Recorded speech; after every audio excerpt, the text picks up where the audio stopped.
Hello and welcome back, guys, gals, non-binary pals, to another reading of What Makes a Monster and What Makes a Man. This will be Chapter 17.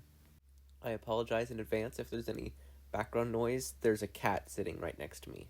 He is an orange cat who is a bit of a psycho. But here's the summary. It's a mental breakdown, off-key kazoo. Dipper dropped his bag onto the bed and glared at the floor. If he refused to acknowledge his presence, maybe Bill would leave him alone. Alone so he couldn't hurt anyone. Alone so no one could hurt him. Relax, I'm not even really here, still trapped in your subconscious. But you are so exhausted. You started hyperventilating, then stopped breathing entirely, and your mind became muddled enough for me to slip through the cracks and talk. So let's have a chat. Dipper clasped his hands over his ears, trying to block out the noise. Instead, it just rang louder in his skull. I'm disappointed in you, Pine Tree. I really am. You used to be able to stand tall in the face of danger, fight back against impossible odds, and you managed to win, managed to defeat the big bad villain. But now the only villain left is you. And guess what, Pine Tree? You can't defeat this villain. How do you win a fight against yourself? Dipper fell to the floor and curled into a ball. Why was the noise so loud? I don't even need to come back. Not really, because you are the demon you fear. Your failure and your incompetence and your existence continues to inflict pain even after I've been gone for so long. I can never truly disappear, not with you here to continue my work, to continue to spread chaos and pain. It was getting harder to breathe, as if Bill was holding him, squeezing him as he chose, whether to kill him or Mabel. Mabel.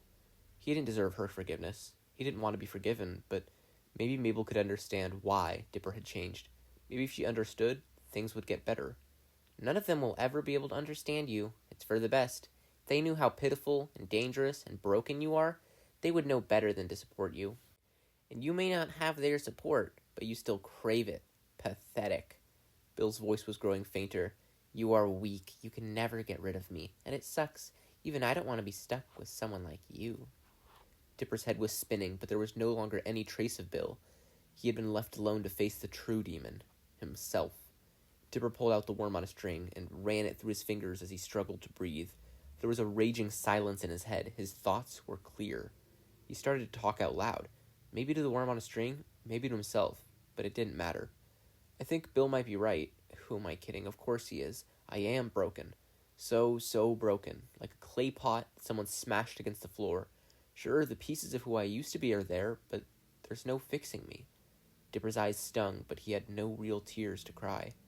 I don't know why I bother. I put in all this effort into being there for my family and helping them, and it's hard. It's so hard to face every day and pretend I'm not falling apart. But I know they can tell. They talk about it when they think I can't hear. Talk about how they're worried for me and how I need help. And I do. I need help badly, but what am I supposed to say? That I went through something, and sometimes it feels like it never ended. Bill had been gone for almost a full year. Bill had been inside of him for almost a full year. Why had he chosen now to reveal himself? I start to panic at the smallest things because someone mentions summoning demons or something, but it happens for no reason, too. Like, I'll be sitting at dinner and feel a sense of dread wash over me. Someone touches my arm unexpectedly and it feels like Bill is squeezing the life out of me. Mabel's scream for joy sounds very similar to her cry of pain. Mabel's screams had faded with time. She had recovered, so had everyone else, but not Dipper. I deserve this pain. All of it is my own fault. Everyone else has moved on. I'm suffering because I can't. Bill is still around because of me. And the strangest part, I don't even care. The demon that haunts me is inside my head, and I can't bring myself to care about it. Because sure, I have a demon, but other people have it worse. Great Uncle Ford, who spent 30 years trapped in the portal. Old Man McGucket, who went mad trying to forget. Great Uncle Stan, who had his memories wiped. Mabel, who was trapped in the bubble. Stephen, who had been a child soldier fighting in an intergalactic war. Look at Stephen. He went through horrible, traumatic experiences. He went through so much, and he can still smile without it feeling fake. Stephen deserves to be helped. My family deserves to be helped. I don't. I don't deserve to be comforted or supported because I did this. I should be strong enough to stand on my own. But he wasn't. He was a villain instead. I don't deserve a redemption arc, but I want one. I want one so badly, and that makes me worse. I just wish there was a way to help make everyone understand, see how much I'm hurting, and how much I don't deserve their help. All Dipper wanted to do was fade away and be ignored, have a nap on the floor and not have nightmares, but that wasn't an option. I wished you were bigger. Then I could have you curl around me and I could avoid the world forever. But I can't do that. Instead, I have to go and face them and pretend everything is fine. He had to go tell Mabel that he was okay so that she wouldn't worry. Dipper left the worm on a string on his bed and made his way down the stairs. He looked around the shack, but no one was there. Had they left Dipper all alone? What if they had fallen into the pit again, or driven away and left him behind? Dipper went toward the bottomless pit, but they weren't there either. Where else could they have gone? Had they finally abandoned him? The need to run coursed through Dipper's body. It burned through his limbs, the need to pick a direction and never turn back. He had to get away, away from the memories, away from the phantom screams he could hear. The forest called him. He picked a direction at random and ran away from the mystery shack. Dipper slowed down when he realized where he was heading. This was the direction Bill's statue used to be, and he didn't have the strength to go there. He sat down on a fallen tree and stayed there for a few minutes, waiting for something to happen, for Bill to appear and make more threats. But nothing happened. He stood up and walked towards the shack. He had no idea how much time had passed. He had left his bag in the attic, which meant no supplies. The forest felt more ominous than when Dipper ran into them. He was probably being paranoid again. The birds had stopped chirping. Dipper started to run. He burst out of the woods. Everyone was standing in the parking lot. "Where were you guys?" "Dipper, you're okay." Mabel tackled him in a hug. "You went inside and then Waddles ran off, so we chased him, but he kept getting away, and when we came back, we thought you had been kidnapped by some monster." He had to calm her down. "Don't worry, I just went for a walk to clear my head. I needed some fresh air after the bottomless pit. Why did you think I was kidnapped?" Mabel didn't answer. Instead, she raised her finger and pointed towards the shack. Half of the roof was gone, as if the top had been smashed apart. Great Uncle Ford appeared next to them. Dipper hadn't noticed his approach. "Good, you're here. I need your help to solve this. The barrier we set up last summer should have repelled any outside attackers, and the roof looks as though it was blown out from the inside of your bedroom. Do you have anything that could have caused this?" Stan joined the group. "Okay, I called Soos. He took Abuelita out to get a new mattress and missed whatever happened. Steven is checking to see if there's anyone nearby." There was a large rustling noise behind Dipper, as if all the trees were being pushed aside by a creature, probably the creature that broke the roof, a monster that wasn't Dipper. What if it was Bill? Dipper took a deep breath and turned around. A raging pink worm was making its way out of the woods. A worm with a string. Dipper's worm on a string. It had grown significantly larger, and now Dipper could see something just above the googly eyes. In the one spot fidgeting would never touch was red, the missing gem shard. What had Dipper done? That's the end of chapter 17. I hope you liked that chapter as much as I did. Without further ado, we'll get right into chapter 18. Here's the summary, which I'm sure all of you can agree with. Dipper for Therapy 2020. What is that thing? I've never seen anything like it. Perhaps Bill's presence set it free. Great Uncle Ford wasn't wrong. Bill was inside of Dipper, and Dipper had done this. He could sense Mabel had turned to face him, but he continued to stare at what he had created. "It looks like the worm on a string I gave you. We fight it off mystery twin style, with your brains and my grappling hook," she gasped. "Grappling hook!" Then she ran away. She left him to fend for himself. Of course she did. To do otherwise would be foolish. Why would anyone stick around for him? He had caused this. He should be the one to get hurt. There was a whoosh of air above him as the metal claw shot past them and landed on top of the worm, trapping it. Dipper spun around. Mabel was standing behind the grappling hook she had built with bismuth. "Grappling hook!" The worm slammed angrily against the bars. "What's going on?" Stephen landed in front of the group and held up his arms. He was probably evaluating how best to dispose of the threat posed by the worm and Dipper. There was no way Dipper could ever be forgiven for what he had done. He had created a threat on top of the one he already posed. His actions had led to the destruction of the Mystery Shack. He had kept Bill alive. I'm sorry, it's my fault. It's my worm on a string. Sorry." What else was there to say? There was a long pause while Stephen looked at the creature. It continued to struggle against the bars. It slammed its head against them, and Stephen flinched. "Is that a gem shard? Dipper, what did you say to activate it?" Dipper was given no chance to reply. The worm managed to squeeze out of its prison and came towards them. Grunkle Stan cracked his knuckles, and Great Uncle Ford pulled out a ray gun. The worm's head raised into the air, and the tail wrapped around Dipper's torso. It pulled him forward, and then he was surrounded by pink fur. The worm had formed a protective shield around him, separating him from everyone. He was safe. The worm patted him on the head with its snout. "Dipper!" Mabel was upset. He had made her upset, but the cocoon was calmer. Everything was a soft pink and fuzzy. There was no way for him to hurt anyone. "We have to help him." "I don't need help, Mabel. I can just stay here." Everything was fuzzy and safe. He couldn't hurt anyone more than he already had. "What are you talking about? Grunkle Ford, shoot it!" She sounded close to tears. Why was she upset, and why should he care? "We can't attack without risking hurting Dipper." "It's okay if I get hurt, as long as you're all okay." Why was he being so honest? They weren't supposed to know how he felt. It would only make them hate him more. "This is for the best. Now you can all live out your happily ever afters, and I can stay here. Maybe Soos can turn me into an attraction. Then I'll be good for something." "There's no such thing as a fairy tale happily ever after," Stephen's voice cracked. "Life is complicated and messy. It's hard to move on from what happened. But Dipper, you need to face how you feel. You can't lock it up. That just makes it worse." Dipper knew he made everything worse. That was what he did. But Stephen had no right to point it out. "You should never have had to fight. You're a kid. The fate of the world should never have been on you." It didn't matter. He shouldn't have had to suffer, but he did. These were the consequences. Did Grunkle Stan not understand that? Don't give up. It's impossible. And sometimes when you want to call it quits, don't. It gets better. Even if it takes years, and things can never go back to how they used to, they can get better. They could get better. That didn't mean they would. "I was more Bill's puppet than you ever were. I built him the portal and I gave him unlimited access to my body and mind." But Bill wasn't trapped in Ford's mind. He was trapped in Dipper's. "I went mad trying to get rid of him. In the end, he escaped anyways." Was that supposed to be reassuring? "So it's hopeless." "No, you need to believe in yourself. Your will needs to be stronger than his so you can keep him from gaining control." "Well, I can't, okay?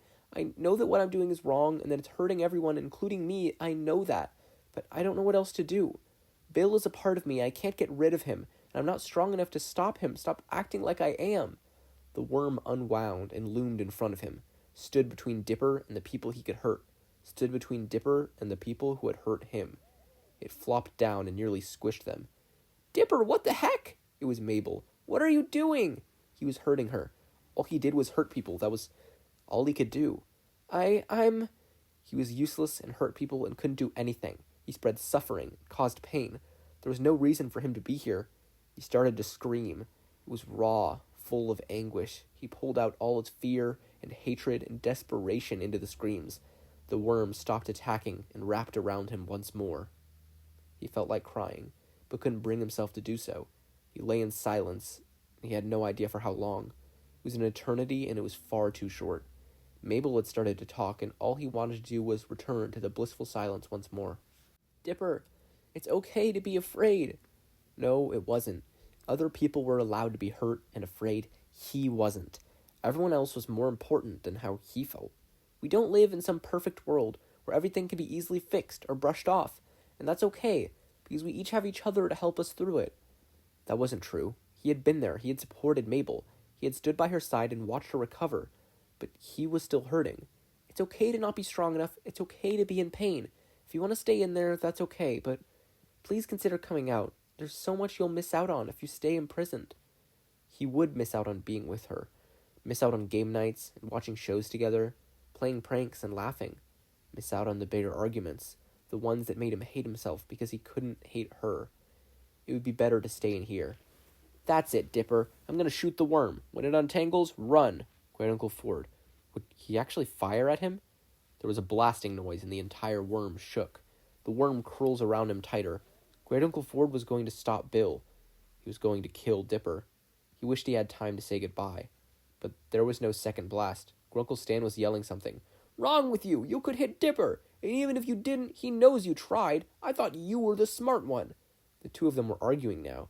Dipper had caused an argument. He had managed to ruin their relationship. All the effort they went through to reconnect, gone, because Dipper couldn't control his emotions. Dipper bit his lip and turned towards the worm on a string's head. "Could you open up slightly? I want to talk to Mabel. I need to apologize." The worm shifted to make a gap. Mabel looked at him and opened her mouth. He held up his hand to stop her. "Let me do this. I make the world a worse place to live in. Go, move on, and live your life without me holding you back. If you want me to leave you, I will. If you ever want me to talk, I'll be here. That was what he asked for, so why did it hurt? Why did she expect him to go to her? He couldn't talk to her about this. How was he supposed to look her in the eye and tell Mabel that he was hurting because of her? Because after their promise to face the problems of the world together, she left him. They went home, and she was the only one he could talk to about what happened, but she never did. She never acknowledged Weirdmageddon. Dipper followed her lead, but then she started talking to other people about it. She dealt with her issues and left Dipper behind. She talked to others about how something was wrong with Dipper, talked to other people about how he was drowning, but she didn't offer a life preserver. But now she reached out, after it was too late. Because I care about you. She was still talking. Why was she still talking? I will always care about you. You don't need to prove that you deserve happiness. You're allowed to be happy. Even if it feels like everything is burning around you, there are little things to be happy about. The color of the sky, or a wild new conspiracy. He couldn't see the sky, or check his blogs from within the worm. He placed a hand on its snout. It seemed to understand, unraveling so that Dipper could look at his sister. You saved me from a perfect dream world. Let me help you escape the nightmare you're living in. She opened up her arms. Awkward sibling hug? And everything was still wrong. Still very wrong. But he wanted to believe that it could be okay. He couldn't get his voice to work, so he nodded. Mabel approached, cautiously. The worm moved aside enough for her to reach him, and she engulfed him in her arms. He slowly returned the hug and held on as tight as he could. He was exhausted. He had no idea how long they stayed there. A few moments or a few hours, but he didn't want it to end. Great Uncle Ford charged his ray gun. He was going to destroy the worm on a string for doing what Dipper wanted. Ford would hurt Dipper if he knew what he wanted. The worm hadn't done anything to hurt them. Dipper had. Stop! Ford fired. The beam hit a pink bubble instead of the worm. Stephen glared at Ford. This isn't something you can shoot to make it go away. Dipper needs to deal with this. Dipper couldn't deal with this. He didn't have the strength. Not right now. He shut his eyes and pressed himself against Mabel. Grunkle Stan picked him and Mabel up. How about we all head inside? It's not going anywhere. We can deal with it in the morning. If they put it off now, Dipper would be unable to do anything in the morning. He wanted to have a nap. A long nap. Wait, put me down. He could hardly stand, but he walked over to the worm. Thank you for being there and for protecting me. It was nice to be able to talk to you, but you're alive because of a gem shard. You need to leave so you can be whole again. The worm shook its head from side to side. It lifted its tail and placed it on Dipper's chest, over his heart. You know, Stephen said, Yellow is usually able to repair shattered gems, even if some of the pieces are missing. If Carnelian is okay with it, and if the shard wants to stay with you, there's no reason it can't. It's a bit big to fit inside. Ford adjusted a knob on the ray gun. This should help. He fired. Dipper flinched. The beam hit the worm and it vanished. What did you do? Return it to its original size. He walked around for a moment, then bent down and picked up a regular-sized worm on a string. Now you can keep it with you. Later that day, Dipper felt horrified by himself. He had opened up about how he felt, and sure, everyone acted like it was fine, but they were probably just faking so that he wouldn't feel bad, pretending it was okay, and that they were willing to accept him, when all they actually felt was disgust. He should not have said anything. He lifted his hat and took the worm on a string off his head. Mabel was sewing a pocket on the inside of his vest for it to live in. Stephen walked into the room. Can we talk? Dipper didn't want to talk with anyone, but he agreed. Stephen led him outside and they sat down on the porch steps. The sun was setting. Yellow healed the Carnelian. She says if her shard is making a creature of Earth happy, then that's all that matters. The worm on a string nuzzled his hand. He felt the ghost of a smile on his lips. Stephen took a deep breath. I once had something like this happen, but afterwards I pushed everyone away. I kept trying to deal with it on my own, tried to keep people away so I wouldn't hurt them. It didn't work. Instead, I convinced myself that my inability to cope made me a monster. Remember that kaiju you asked me about? I nearly didn't turn back. Stephen was doing better now. Was the same possible for him? Stephen put a hand on his arm. Your family is here to support you. So am I. Have you ever considered going to therapy? That's the end of chapter 18, and oh boy, finally, after 18 whole chapters, Dipper might get therapy. And the crowd goes wild. But yeah, anyways, thank you so much for listening. I'll see you later for chapters 19 and 20. It'll be the final piece of this series. Can't wait to see you then. Patch out.